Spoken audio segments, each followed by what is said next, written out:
over the summer, there came a night where I finally gave up. I rolled over, checked my phone, and it read back to me 3 a.m. My room felt like a sauna as the programmable AC unit that controls the whole rest of the house doesn't control mine due to a drywall issue. And in addition to that, the new neighbors had just installed a backyard light which shined perfectly over their fence and into my side window. And that's when I realized that I had to start controlling my sleep, quality, as it couldn't go on like that for another year before I went to college. So I decided to research, a bunch of studies, articles the next day, and it led to me dramatically improving my sleep quality and my sleep schedule, all of that. It was great. And throughout my studies, I've broken it down into 2 distinct categories, which are light and temperature, as these are far and away the most important things for improving sleep. So the first category is setting up your bedroom environment. So I'm going to go to that right now. So this was my room before the blackout curtains, which I'm about to show. This was the side window that the light was shining through. And then this is my room post blackout curtains. So this was a great, very beneficial change to my room that helped me almost instantly get better sleep, as it blocked out both the street lights and the neighbors' lights. And this was just essential. I don't know how I went without it for so many years of my life without using it, but I'm so happy that I got it. The next thing is turning off or covering LED lights. So I don't have that many in my room, but one of them is the lights that my PlayStation 5 will shoot out from both sides. In the picture, it's purple.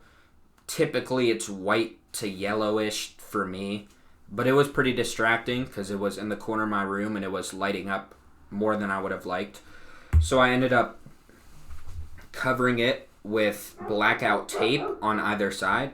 So that's the first side. This is the second side. And this was also a great thing for me to improve sleep.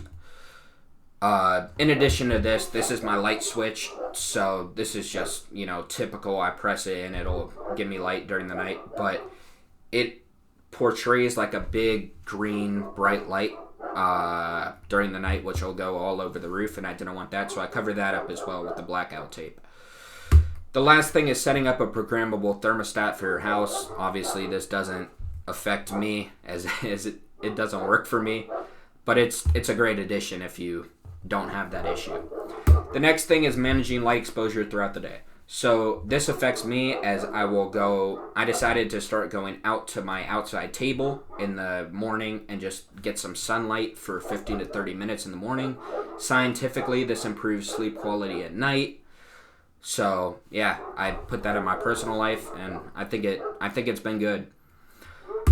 Also, limiting bright light during work hours. So this is my workspace. I decided to cover up the front window, as it'll typically have the beaming sun through the front. I covered it up with I don't know what to call it. It's like a sheet, like a cover type thing, but it's been good. I mean, I've been getting more work done and also better sleep. And then also the final thing for that section is blue light blocking glasses. I haven't invested into those yet, as I don't wear glasses and I'm not sure I'm ready to, but that's something that could improve your sleep as well.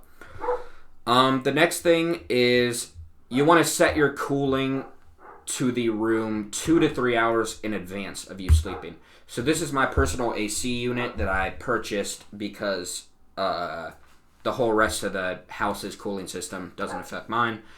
And you want to set the optimal temperature to 60 to 68 as kind of a gray area, as 60 to 68 is kind of debated upon. I like 66, but scientifically anything above 68 is worse for your sleep, according to studies. So it's just anywhere between 60 to 68. And then also, obviously, using the proper bedding layers, comforter, sheets, pillow, that type thing, pretty obvious. And then finally, considering a smart bed. I haven't bought one yet because I'm still at home, but probably when I go to college, buy a house, buy an apartment, I'm going to invest in that. It controls temperature. It has a bunch of advanced technology, and it's just overall great for sleep. So I'm going to invest in that eventually. Finally, you want to make sure that the temperature stays that way throughout the, entirety of the night. So you want to keep your room completely dark. You want to maintain the temperature all through the night as well. And finally, you want to use sleep tracking. This could be an Apple Watch. This could be, there's some technology advanced rings nowadays that could also measure sleep quality, but it measures deep sleep, just when you went to bed, when you woke up, all that type of stuff, and it just is a dramatic improvement.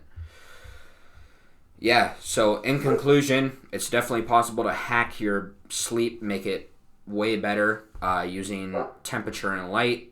And while there's a bunch of different approaches that you could use, I have found that these two were the most effective and straightforward that I just put into my personal life pretty immediately, and they definitely helped me. So I just wanted to share that. So thank you. Oh, this is also the final look of my room using the blackout curtains. So yeah, thank you.